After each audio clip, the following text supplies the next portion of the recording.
그 토론 주제는 학교에서의 스마트폰 사용을 허용해야 한다, 찬성과 반대 토론을 시작하도록 하겠습니다. 지금 마이크를 네, 조용해 주시고요. 조용.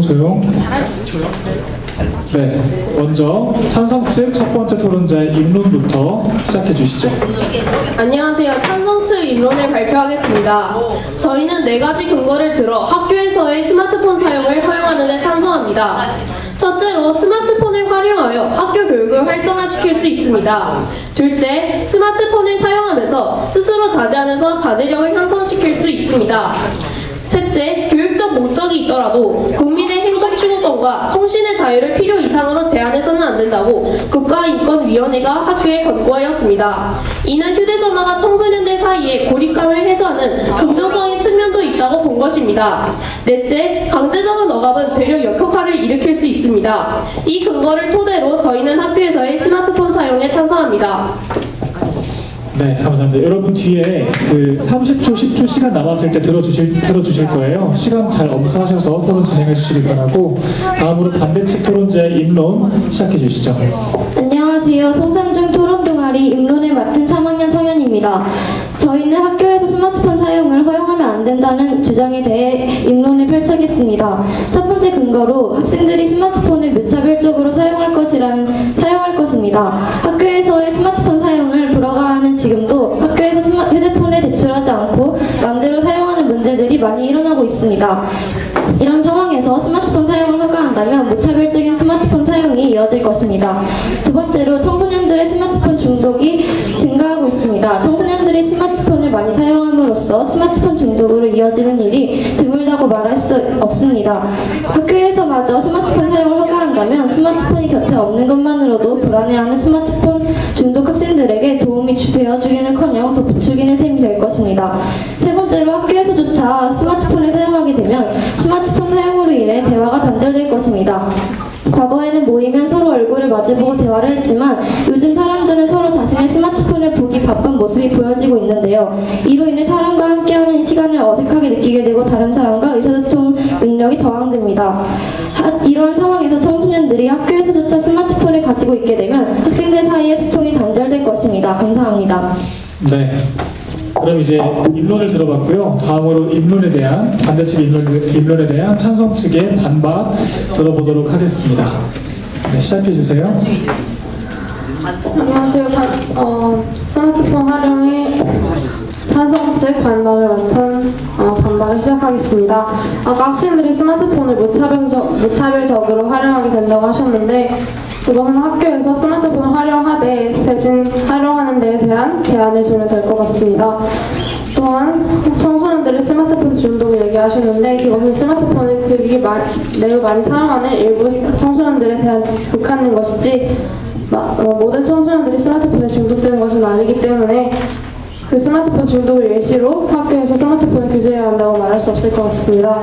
또한 스마트폰 사용으로 인한 대화 단절이 이루어진다고 하셨는데, 오히려 스마트폰을 통해서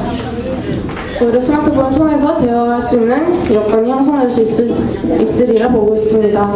이상으로 반박을 마치겠습니다.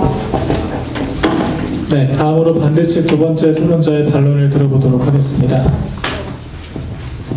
안녕하세요. 반대측 두 번째 반론자 이가영입니다. 찬성 측에서 학교에서 스마트폰 사용을 허용해야 하는 이유에 대해 4가지 주장을 제시해 주셨는데요. 몇 가지 부분에 대해서 반박을 하고자 합니다. 첫 번째로 스마트폰을 활용한 교육을 활성화하면 좋겠다고 말씀하셨는데, 교육 목적으로 학교에서 사용한다고 해서 학생들이 그에 대해서 바로 따라주면 매우 좋을 것이지만, 하지만 지금 현실적으로 보았을 때 지금은 스마트폰 규제를 하고 있는데도 불구하고 선생님께 거짓말을 하거나 공기계를 제출하고 SNS를 하거나 카카오톡 게임 등을 하는 경우가 매우 비일비재합니다. 이런 규제조차 없으면 이런 문제가 더 심해질 것이라고 생각하고 학교의 학습 분위기가 매우 안 좋아질 것이라고 생각합니다. 그리고 세 번째 주장으로 학생들의 행복 추구권과 자율권을 보장해 주어야 한다고 하셨는데, 경기도 학생인권 조례 제12조에 따르면 학교는 수업시간 등 정당한 사유로 학생의 휴대전화 사용 및 소지를 규제할 수 있다. 소지를 규제할 수 있다고 하셨습니다. 학교가 설립된 목적은 학생들의 올바른 학습을 위한 것이므로 만약에 스마트폰이 올바른 학습에 방해가 된다면 스마트폰 소지를 규제하는 것은 매우 올바른 제도라고 생각합니다. 아예 없애는 것도 아니고 조회 시간부터 종례 시간까지 학생들의 수업 시간에 원활한 집중을 위해서이므로 스마트폰 사용을 규제하는 것은 전혀 문제가 없는 제도라고 생각합니다. 이상으로 반대 측의 반론이었습니다. 감사합니다. 네, 잘 들었습니다. 다음으로 찬성 측 세 번째 토론자의 최후 변론을 들어보도록 하겠습니다. 안녕하십니까. 전 찬성 측 최종 변론을 맡은 토론자 김나영이라고 합니다. 저는 먼저 반대 측에서 이야기한 반박에 대해서 재반박을 하나 하고 저희 입장을 마지막으로 이야기하도록 하겠습니다. 먼저 제 반박으로는 아까 그 규제를 하지 않으면 오히려 규제를 하지 않아서 학생들이 교육에 집중을 하지 못한다고 이야기를 하셨는데 오히려 반대로 생각해보면 아까 저희가 첫 번째 입론 때 이야기하였듯이 강제적인 억압으로 인하여 효과를 보는 것일 수도 있기 때문에 학생들에게 수업 시간에 또 사용할 수 있게 하여 개인이 그렇게 자제력을 길러가는 것이 오히려 더 효과적이라고 생각합니다. 그리고 저희 의견을 정리하자면 21세기에 들어서면서 스마트폰은 우리 생활에 무척 큰 영향을 미치는 기가 되었습니다. 이러한 스마트폰을 이용하여 하는 스마트 교육은 2010년대 주요한 패러다임입니다. 다음으로는 가상현실, 홀로그램, 3D, IoT 등의 지속 등장하는 첨단 기술 시대가 기다리고 있으며 교육은 이들을 최적으로 수용하여 발전시켜야 할 지속적인 도전에 직면하여 있습니다. 그러나 지금처럼 청소년의 자제력이 부족함을 이야기하며 스마트폰 이용을 규제한다면 이는 미래를 책임져야 할 인재들에게 적합한 처사가 아니라고 본 토론자는 생각합니다. 이상으로 반대측 최종 변론 마치겠습니다. 이상입니다. 네, 잘 들었습니다. 마지막으로 반대측의 최종 변론 시작해 주세요. 안녕하세요. 고양 송산중 최종 변론을 맡은 김수연입니다. 먼저 상대 팀의 의견에 대한 재반박 먼저 하도록 하겠습니다. 저희 팀 의견 청소년들의 스마트폰 중독 비율이 증가한다는 내용에 대해 그 중독되어 있다는 그 청소년들은 그저 일부 사용자들에 불과하다라고 말을 하셨는데 일부 사용자들이라는 게 90%가 될 수 있는 거고 0%가 될 수도 있는 거고 11%가 될 수도 있는 건데 제대로 된 근거를 제안하지 않고 과연 몇 퍼센트, 몇 비율 정도가 일부 사용자들인지 뚜렷하지 않아서 잘못했다고 생각하고 두 번째로 저희들의 의견인 학교에서까지 스마트폰을 사용하게 되면 스마트폰 사용으로 대화가 단절된다는 의견이 있었습니다.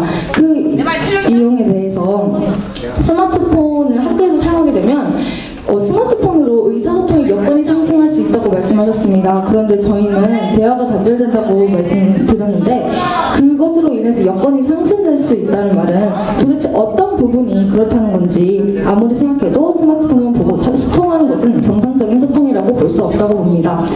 마지막으로 이제 정리하도록 하겠습니다. 저희 팀은 학생들이 스마트폰을 무차별적으로 사용할 것이라는 의견을 대고 있고 두 번째 청소년들의 스마트폰 중독 비율이 증가한다고 생각하고 마지막으로 학교에서까지 스마트폰을 사용하면 대화가 단절된다는 내용으로 이만 마치겠습니다. 감사합니다. 네, 박수. 제가 짧게 피드백을 좀 드리도록 하겠습니다. 저는 일단 오늘 굉장히 놀랐어요. 왜냐하면 양 팀 다 토론을 너무 잘하셔서 지금 저는 가장 인상적이었던 것이 양 팀 모두 상대방의 주장을 경청하면서 그 주장에 대해서 정확하게 반론을 했다는 점이 일단 전 가장 인상 깊었어요. 그리고 이제 개별적으로 좀 칭찬을 드리자면 찬성 측에서 제일 좋았던 부분은 오히려 더 나을 수도 있다. 그러니까 오히려 학생들이 더 자제력을 기를 수 있고 오히려 스마트폰을 통해서 더 소통할 수 있다. 이런 식으로 상대방의 주장을 뒤집어서 반박을 한 부분이 굉장히 잘 되었다라고 생각이 들었고요. 반대측 같은 경우에는 상대방의 주장에 대해서 일일이 구조화를 해주면서 청중이 더 잘 들을 수 있게, 더 쉽게 들을 수 있게 잘 구조화를 하였고 마무리 변론에서도 쟁점을 잘 정리하고 이렇게 좀 청중 실화적인 발언을 해준 게 굉장히 좋았다라고 생각이 들었습니다. 네, 여러분 고생 많았고요. 네, 이제 다음 팀으로 넘어가 보도록 하겠습니다.